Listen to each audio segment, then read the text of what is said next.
What's up, YouTube? Hey, so I figured what I was going to do, I got to make a few videos, okay? I want to talk about budgets, okay? Budgets. This is a problem that a lot of people have. They don't budget when they should. They don't know how to control their spending. They don't know how to actually make the most out of their income. It's a problem that probably we've all gone through at different times, especially around the holidays, right? So I'm going to actually show what doing a good budget is like, a real budget using real numbers, using my numbers, my monthly income. The last video I made, I talked about how I really worked hard on getting my income up into something where I actually could save some, put some aside, and get ready to invest in real estate. So we're going to go over my numbers. They're right here on this whiteboard. Let's take a look at it. Okay, so real quick, let's take a look. One real important thing to remember right off the bat is if you do not have a exactly specific expense, for instance, my rent, $13.75. That's what it's going to be every month.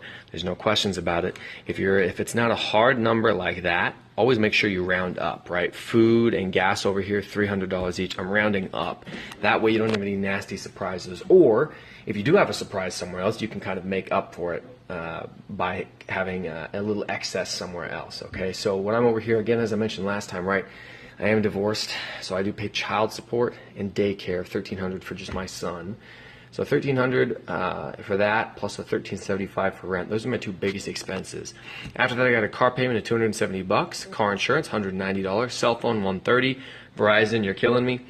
Utilities, so most of my utilities are included in my rent. I really just pay for power, so that's why it's only $100 a month. Gas for the car. Food expenses, $300 each. Internet, $55 through Comcast. Other debt, I got another loan that I'm still paying a $250 payment a month for that.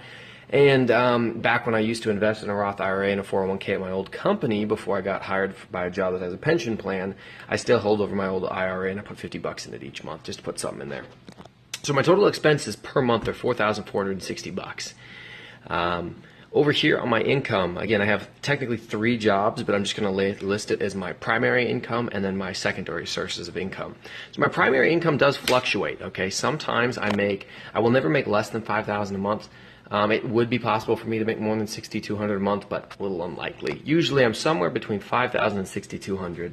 I don't have mandatory overtime, but I do get caught doing overtime a lot, and so that's why I end up between this $5,000 to $6,200 mark. Also, I work shift. I have a rotating schedule. When I'm working night shift, I get paid a little bit more, different things like that. So I have a range of, when I add my secondary and my primary income together, anywhere between $6,500 to $7,700 a month. Again, this is after taxes, so I've already taken taxes out. This is what I'm actually taking home. So I have a surplus income if I subtract, right, my income from my expenses, right? I have a surplus income of between $2,000 to $3,200 a month. That's my saving capability each month. So right now, really my main focus is just figuring out how I can get my income up higher and maybe drive down some of my expenses. Now, some of those expenses are hardwired in. There's just nothing I can do about it. That being said, where can I look to have improvement? I know maybe I could go back, see if I can get a different cell phone provider. Maybe I can get a better insurance rate on my car. Maybe I can get try to drive a little bit less, be a little more responsible with my trips. Gas is killing me out here in Seattle. It's pricey, man. It's real pricey. It's like $3.50 right now a gallon. Not as bad as it was at one time, a few years back, like 8 years back. But yeah, so this is the job that I have. And I know for those of you out there who are wondering what I do, so I started in construction when I was 19, worked my way up to a general manager position by the time I was 23, yeah. I'm making $60,000 a year. Knew that I had maxed it out, was never going to do anything more than that, wanted to do something that I enjoyed more, and so I became a cop. So I'm actually a cop out here in Washington State. And our salary is, if you're questioning the numbers, I know police officers in most of the country don't make anything compared to what California and Washington do. It's all public information. If you just Google Washington State police salaries, you can find that. That's what I showed you right there. It's pretty consistent. So the secondary jobs I do a whole lot of construction flagging. So what it is, there's overtime opportunities available for officers to go out there and flag traffic when they got to shut down intersections. So that's where I make most of my money. But I'm hoping to move into income properties, passive income, and real estate investing. So again, wish me luck. Thanks for watching, guys. Really appreciate it.